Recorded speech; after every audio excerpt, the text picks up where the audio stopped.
مومنو، تم پر روزے فرض کیے گئے ہیں جس طرح تم سے پہلے لوگوں پر فرض کیے گئے تھے، تاکہ تم پرہیزگار بنو۔ روزوں کے دن گنتی کے چند روز ہیں، تو جو شخص تم میں سے بیمار ہو یا سفر میں ہو تو دوسرے دنوں میں روزوں کا شمار پورا کر لے۔ اور جو لوگ روزہ رکھنے کی طاقت رکھیں لیکن رکھیں نہیں، وہ روزے کے بدلے محتاج کو کھانا کھلا دیں۔ اور جو کوئی اپنی مرضی سے زیادہ نیکی کرے تو اس کے حق میں زیادہ اچھا ہے، اور اگر سمجھو تو روزہ رکھنا ہی تمہارے حق میں بہتر ہے۔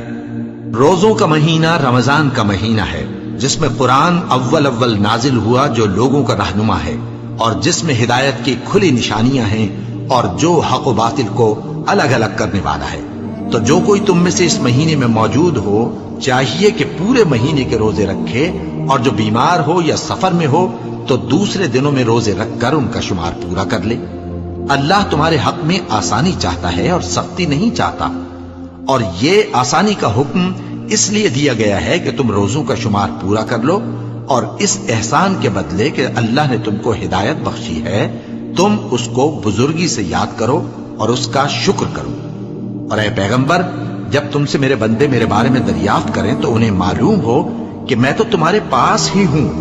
جب کوئی پکارنے والا مجھے پکارتا ہے تو میں اس کی دعا قبول کرتا ہوں۔ تو ان کو چاہیے کہ میرے حکموں کو مانیں اور مجھ پر ایمان رکھیں تاکہ نیک رستہ پائیں۔ روزوں کی راتوں میں تمہارے لیے اپنی عورتوں کے پاس جانا جائز کر دیا گیا ہے، وہ تمہاری پوشاک ہیں اور تم ان کی پوشاک ہو۔ اللہ کو معلوم ہے کہ تم ان کے پاس جانے سے اپنے حق میں خیانت کرتے تھے، سو اس نے تم پر مہربانی کی اور تمہاری حرکات سے درگزر فرمائی، تو اب تم کو اختیار ہے کہ ان سے مباشرت کرو۔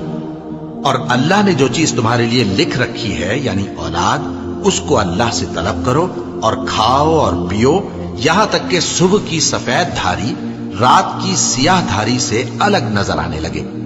پھر روزہ رکھ کر رات تک پورا کرو، اور جب تم مسجدوں میں اعتکاف بیٹھتے ہو تو ان سے مباشرت نہ کرو، یہ اللہ کی حدیں ہیں، ان کے پاس نہ جانا۔ اسی طرح اللہ اپنی آیتیں لوگوں کے سمجھانے کے لیے کھول کھول کر بیان فرماتا ہے تاکہ وہ پرہیزگار بنے۔ اور آپس میں ایک دوسرے کا مال ناحق نہ کھاؤ، اور نہ اس کو رشوتاً حاکموں کے پاس پہنچاؤ تاکہ لوگوں کے مال کا کچھ حصہ ناجائز طور پر کھا جاؤ، اور اسے تم جانتے بھی ہو۔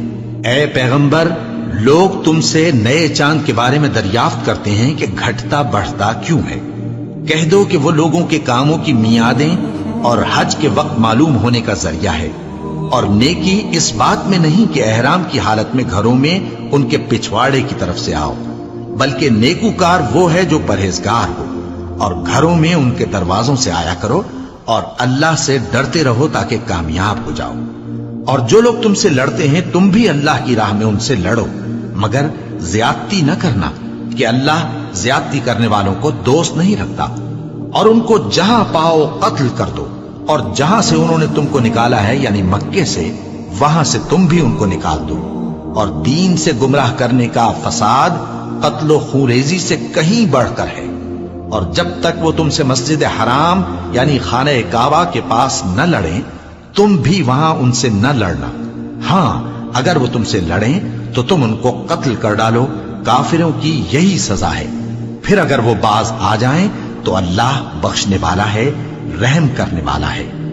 اور ان سے اس وقت تک لڑتے رہنا کہ فساد نابود ہو جائے اور ملک میں اللہ ہی کا دین غالب ہو جائے۔ پھر اگر وہ فساد سے باز آ جائیں تو ظالموں کے سوا کسی پر زیادتی نہیں کرنی چاہیے۔